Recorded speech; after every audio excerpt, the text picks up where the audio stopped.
Welcome back to the Dry Fire Journal. This is day 211. My P30L is barrel blocked. If you don't have a barrel block, go get one.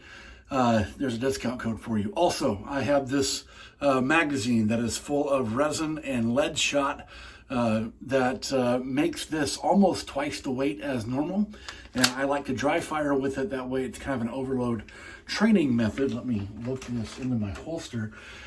Want to answer a question I got yesterday in the comments, and that was where the hands meet.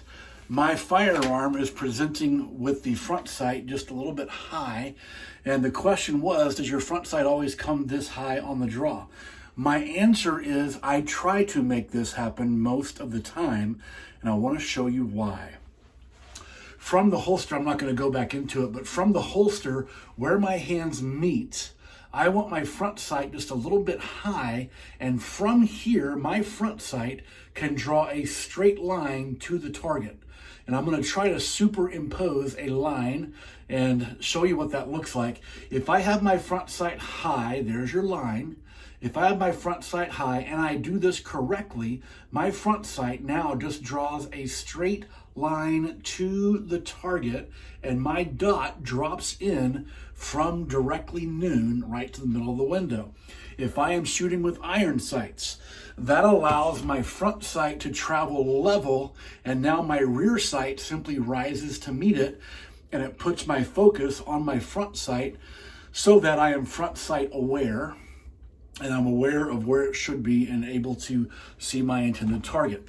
A drill that I want to give you to work on this just to see how it goes is to simply put a 1-inch dot on a wall. Take a Post-it note, draw a 1-inch circle, and bring your front sight up and level into that dot, and simply start from here and just drive straight out. Start from here and drive straight out. I'll do it one more time. Drive from here and start from here and drive straight out. Will you draw an exactly perfect straight line? No. But will you see your dot drop in straight from noon to where it belongs? Yes. And what I have learned is, or will you see your iron sights fall into place? Yes. The other reason why I do this is because when I catch a glimpse of my front sight coming up into my peripheral vision, that is my clue to go on trigger. Because I don't like coming out of the holster with my fingers starting to stage, even at speed. I try to avoid that at all possible, or if at all possible. So, how does it all work together? Like this. I'm just going to talk it through. I'm going to defeat my concealment. I'm going to draw my firearm with my shooting hand still indexed. My two hands meet, and as I catch a glimpse of my front sight falling onto target, my trigger finger goes on trigger, and I fire my shot while seeing my dot or iron sights exactly where I want them to be. And I can do this slowly and smoothly.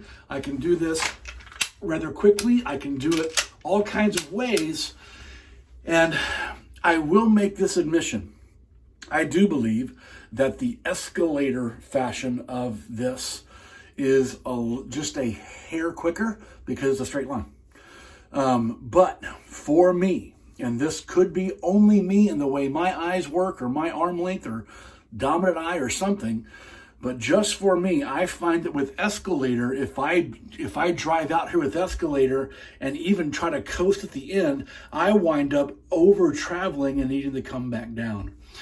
If I want to be accurate and be quick and do both of those things at the same time, then I want to catch a glimpse of my front sight and level it out. So give this a try.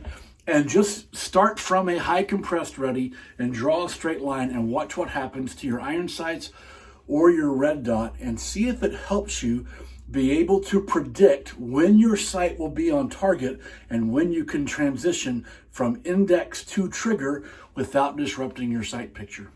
So give this a shot. Let me know how it goes, and I'll see you tomorrow.